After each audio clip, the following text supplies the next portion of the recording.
It's September 7, 1996. Las Vegas, Nevada. The city of lights, bad decisions, and absolutely zero consequences. At least that's what everyone thought. You are in the MGM Grand Garden Arena, and the air is electric. Mike Tyson just knocked out Bruce Seldon in the first round of their heavyweight championship bout. The crowd is going insane. And standing right next to you, larger than life, louder than everyone around him, is Tupac Shakur, 25 years old. The most famous rapper on the planet. Fresh out of prison. Signed to Death Row Records. On top of the absolute world. You don't know it yet. Nobody in this arena knows it yet. But this is one of the last nights of his life. And you are right there for all of it. Let's talk about who Tupac was before we get into the night that changed everything. Because you cannot understand what happened in Las Vegas without understanding the man at the center of it. Tupac Shakur was born on June 16, 1971 in East Harlem, New York City.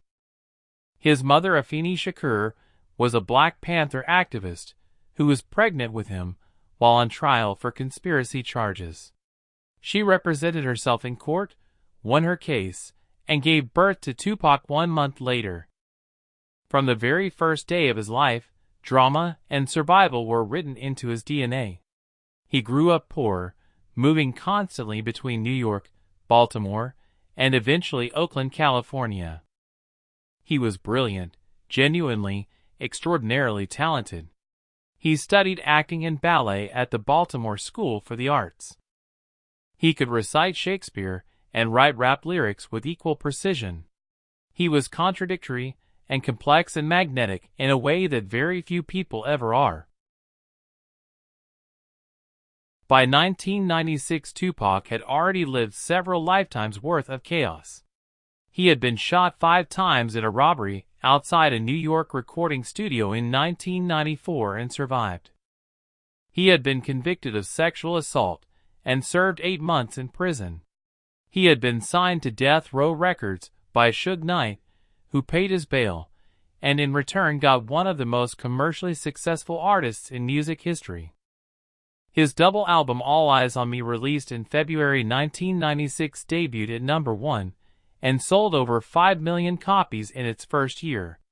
He was releasing music faster than anyone could keep up with, living in Los Angeles, feuding publicly with the East Coast rap scene, and burning at an intensity that felt unsustainable even to the people closest to him. He once told an interviewer that he felt like he was going to die young. He said it so matter-of-factly that the interviewer didn't know how to respond. Neither do we. Back to September 7th. You are at the MGM Grand, and the Tyson fight has just ended. The energy in the building is chaotic and celebratory. Tupac is with Suge Knight, his death row entourage, and a large group of friends and associates. Security is present, but it's the kind of loose and formal security that comes with a big night out rather than a genuine protective operation. As you're leaving the arena, a confrontation breaks out in the lobby. A member of the Crips gang named Orlando Anderson gets into a fight with members of the Death Row entourage, including Tupac himself. The fight is brief, chaotic, and broken up quickly by security. Orlando Anderson is knocked to the ground, punched and kicked, and the whole thing is over in under a minute. It's the kind of altercation that happens 100 times on a big fight night in Las Vegas. Except this one has consequences that nobody in that lobby is prepared for. After the fight, the group heads out into the Las Vegas night. Tupac is riding in Suge Knight's black BMW 750 sedan. The plan is to head to Club 662, a nightclub partly owned by Suge Knight, for an after-party. You are part of the convoy following behind. The night is warm. The strip is lit up like a carnival. Music is playing. People are laughing. Tupac is reportedly in good spirits, joking around, living in the moment the way he always did. This is the version of Tupac that people who knew him personally always described: funny, warm, present. Not the thug the media painted him as. Not the revolutionary his fans mythologized. Just a 25-year-old man having a good night in Las Vegas. At around 11:15 p.m., the convoy stops at a red light on Flamingo Road near Koval Lane. It is a perfectly ordinary intersection on a perfectly ordinary Las Vegas street. And then a white Cadillac pulls up alongside Suge Knight's BMW. The window rolls down, and someone inside fires multiple rounds into the passenger side of the car. Tupac is hit 4 times, twice in the chest, once in the arm, once in the thigh. Suge Knight is hit by a bullet fragment in the head but survives. The white Cadillac accelerates and disappears into the Las Vegas night. The whole thing takes less than 30 seconds. By the time you process what just happened, the car is already gone, and Tupac is bleeding in the passenger seat of Suge Knight's BMW.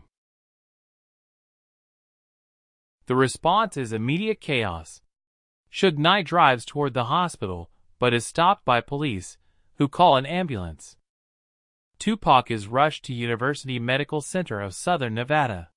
He is conscious when he arrives, barely.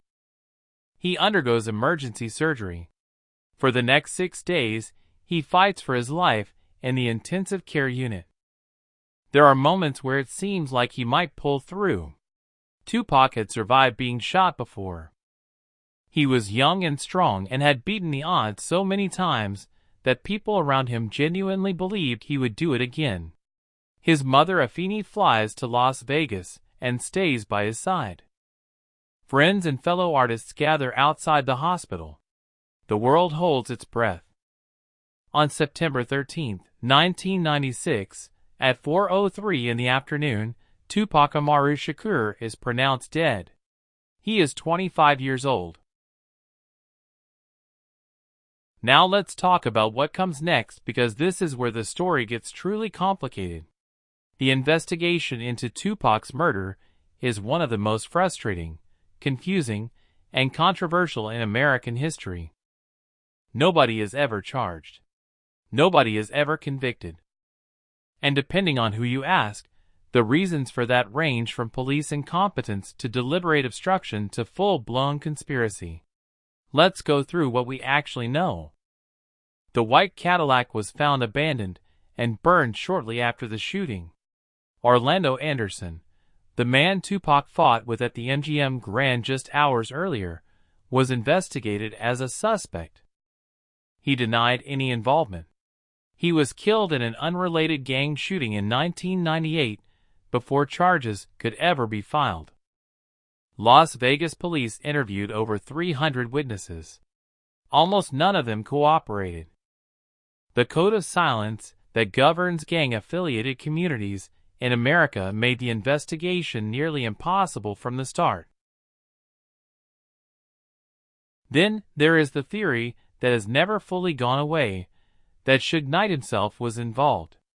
The motive according to this theory was financial. Tupac had been talking about leaving Death Row Records. He owed the label millions of dollars in advances and production costs. A living Tupac trying to break his contract was a problem. A dead Tupac whose music catalog Death Row controlled was enormously valuable. Suge Knight has always denied any involvement and has never been charged in connection with the murder. But the theory persists because the questions that surround it have never been satisfactorily answered. Why was there so little security on a night when tensions with rival gangs were already high? Why did it take so long to get Tupac to a hospital? Why were so many witnesses unwilling to talk? These questions have no official answers. There is also the East Coast-West Coast angle. By 1996, the rivalry between Death Row Records on the West Coast and Bad Boy Records on the East Coast had become genuinely dangerous. And Sean Combs for months. His song hit M Up, released earlier in 1996, was one of the most aggressive diss tracks in hip-hop history. Some investigators and journalists have pointed fingers at people connected to the East Coast scene. Himself was murdered in Los Angeles just 6 months after Tupac in March 1997, also in a drive-by shooting, also unsolved. Whether the two murders are connected is something nobody has ever been able to definitively prove or disprove. And then, there are the conspiracy theories. The ones that say Tupac isn't actually dead. That he faked his death to escape the dangerous world he was trapped in. That he is living quietly somewhere in Cuba or Malaysia or on a private island. These theories exist because Tupac was the kind of person who inspired that level of devotion. People simply could not accept that someone so alive could be gone so suddenly. The theories are fueled by the extraordinary volume of music he left behind. Over 150 unreleased songs at the time of his death that Death Row and later his estate have been releasing for decades. They are fueled by perceived clues in his lyrics and music videos. They are fueled by grief that has nowhere else to go. But the official record is clear. Tupac Shakur died on September 13, 1996 at University Medical Center of Southern Nevada. The mystery is not whether he died. The mystery is who killed him, and why nobody has ever been held accountable. In 2023, nearly 27 years after the murder, Las Vegas police served a search warrant on a property connected to Dwayne Davis, the uncle of Orlando Anderson, as part of a renewed investigation into the case. Davis had previously given an interview suggesting he had knowledge of what happened that night. It was the most significant development in the case in decades, and it gave hope to people who had long believed justice was still possible. As of now, no charges have been filed, but the investigation is reportedly ongoing. Whether it leads anywhere remains to be seen. So here you are. You were there that night. You saw Tupac laughing in the MGM Grand. You saw the fight in the lobby. You were in the convoy on Flamingo Road. You heard the shots. You watched the chaos unfold in real time. And nearly 30 years later, you still don't have a definitive answer about who pulled the trigger or why. What you do have is the memory of a 25-year-old man at the peak of his powers on the last night of his life, funny and loud, and completely alive in a way that very few people ever managed to be. Tupac Shakur left behind more music, more poetry, more raw human feeling in 25 years than most artists produce in a lifetime. He was complicated and contradictory and deeply human. And whoever took him that night on Flamingo Road didn't just kill a rapper. They silenced one of the most singular voices of a generation. And they have never answered for it. Not yet anyway. If this video hit different than you expected, then you already know this channel is for you. Subscribe to Stick and Sinister. New video every week, each one deeper and more unsettling than the last. I'll see you in the next one.